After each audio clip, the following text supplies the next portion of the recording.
Le conte du jour ou du soir, parce que là, au moment de l'enregistrement, c'est la nuit. C'est à propos de l'extase.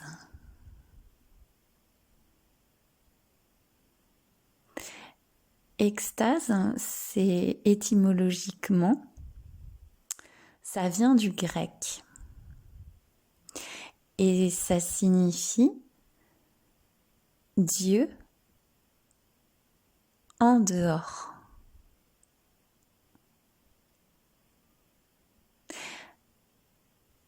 À l'inverse, enthousiasme, qui vient aussi du grec, ça signifie Dieu en soi.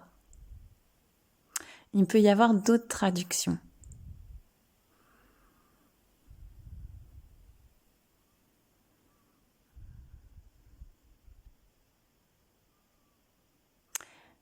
Dieu ou l'amour, il peut jouer à être à l'intérieur ou à l'extérieur.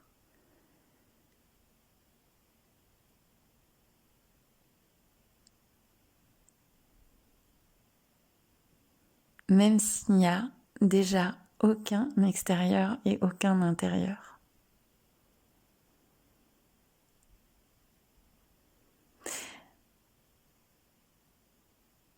Et ça pourrait résumer finalement le jeu de la dualité.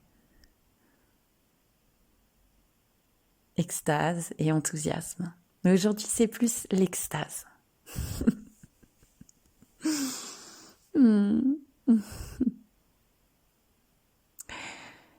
Et le focus, il est mis là sur une période de ma vie liée à l'histoire de l'art. L'art a toujours été présent. Donc j'ai déjà souvent évoqué l'art, on pourrait dire scénique ou d'expression corporelle, chanter, clowner, danser. Et il y a aussi un amour de l'art plastique, on pourrait dire, qui a pu être pratiqué, mais aussi beaucoup contemplé. Notamment, il y a eu un bac, par exemple. Mon bac, c'était le premier bac qui existait, Histoire des Arts, spécialité Histoire des Arts. Donc ça, c'était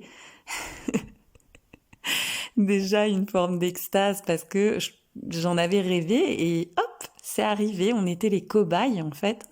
Donc il y avait une grande liberté et quelque chose de très expérimental, et autant pour les profs que pour les élèves. Et il y avait une soif, voilà, de ça, depuis l'enfance. Et là, c'était une période où cette soif, elle était étanchée, on pourrait dire, tout le temps, renouvelée tout le temps. Aussi parce que mon chéri était aussi passionné d'art, donc il y avait cette passion qui était une de ces passions qui était partagée et qui s'est prolongée parce que on a tous les deux d'ailleurs fait un DUG d'histoire de l'art à Toulouse. Et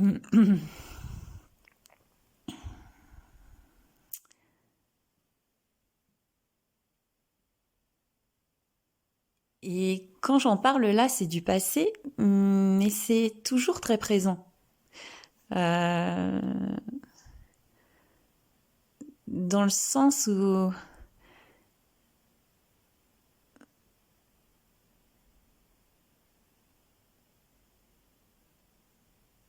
c'est vivant, c'est vibrant.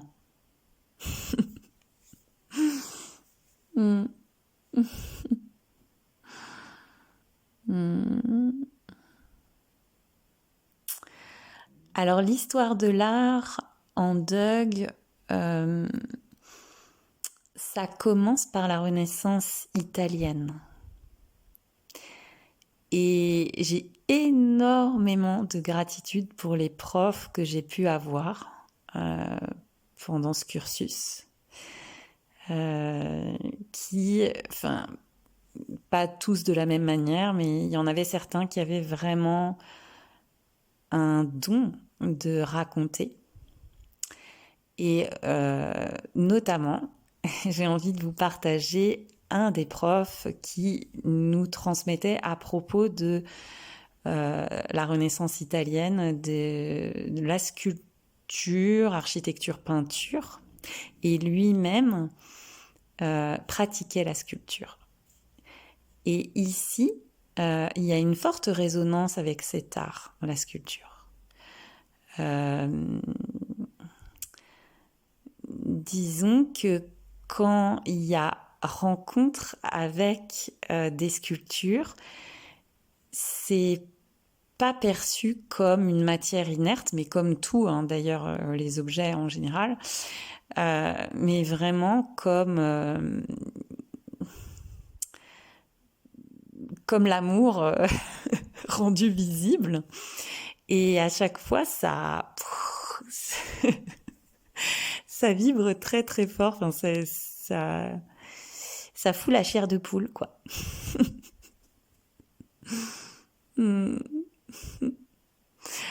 Donc là, on avait rendez-vous dans des amphithéâtres. Donc ça aussi rend la rencontre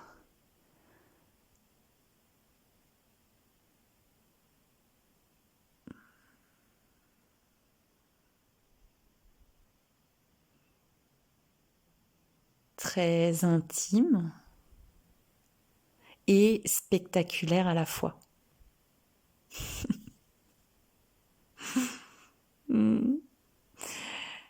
Et donc ce prof, je pense qu'on était tous amoureux ou amoureuses de lui. On buvait littéralement ses paroles parce qu'il était totalement passionné des artistes dont il nous parlait. Il était lui-même amoureux, il était lui-même en extase. En fait, c'est une extase à l'infini qui se propage, qui se diffuse. C'est comme des ricochets extatiques, quoi. Parce que Michel-Ange était en extase aussi. Enfin, je parle de Michel-Ange parce que, par exemple, c'était un des artistes que ce prof-là adorait, mais on pourrait dire même vénérait. Moi, c'est un artiste que j'aimais déjà avant de rencontrer ce prof, mais du coup, ça a encore plus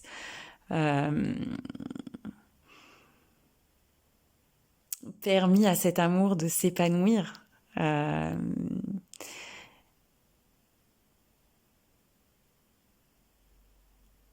Donc, il y avait ces sculptures qui apparaissaient dans le noir, dans l'amphithéâtre. Le David de Michelangelo Buonarroti. Les esclaves.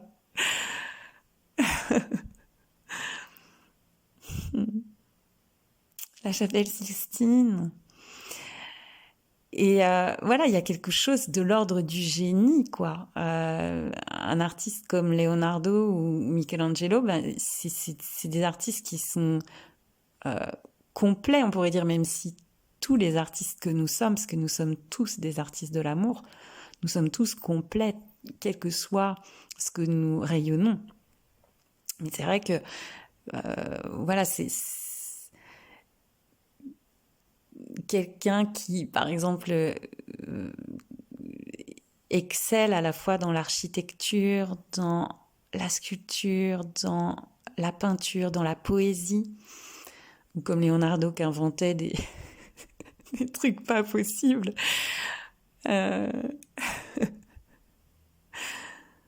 C'est-à-dire que nous sommes des canaux, des channels.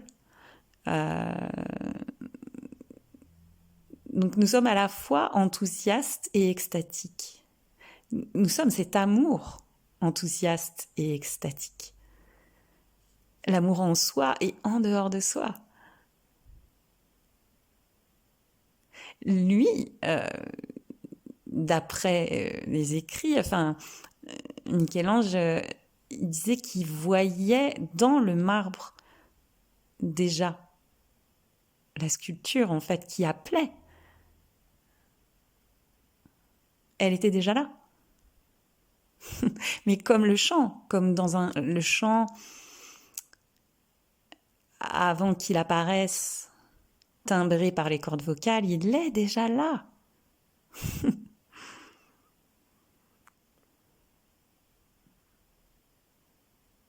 Il appelle. C'est Dieu qui s'appelle lui-même.